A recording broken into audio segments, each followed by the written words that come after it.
Africa, home to 1 billion people, a continent rich in mineral resources. Nobody will come and transform Africa but us. Have geopolitics made it the investment destination of choice? Join us on African Perspective this Wednesday at 9:30 p.m. Central African Time as we look at trade and investment on the continent, right here on SABC News, Channel 404.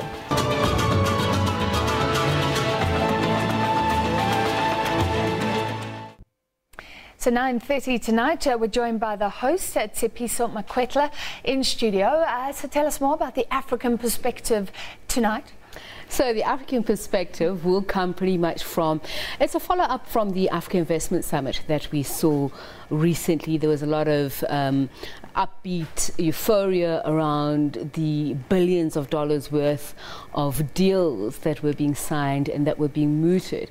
And we're asking the question whether or not Africa is becoming the last frontier for markets in the world. And if so, what is the reason behind it?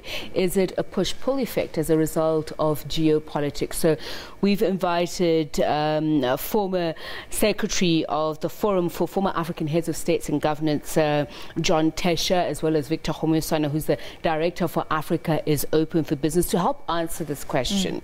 At one stage it was being seen like that. Africa, the next best thing, you know, this young population, this huge millions of consumers, potential consumers for businesses, lots of innovation expected.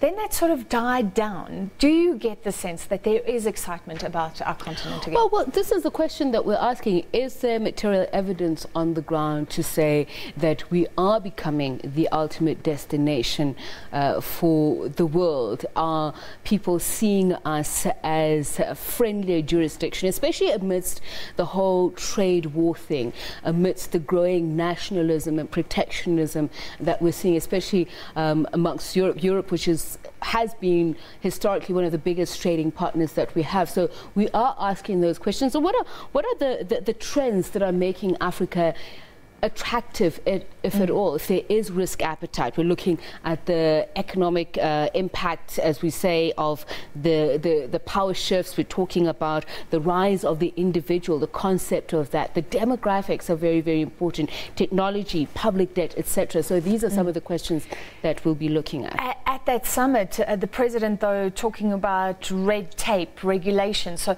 will you be looking at those challenges as well? Absolutely. I mean, effective governance is one of the things that we're held to when investors say that they're looking at us to invest their money. So how does that balance out, especially if we're talking about transformation, if we're talking about inclusive participation in the economy? I mean, some of those what are seen as, you know, tension spots, some of those that investors may not necessarily agree with, the policy direction thereof. We have to talk about that. All right, so appointment viewing, thank you very much. Tsepiso Makwetla, the host of African Perspective at 9:30 tonight.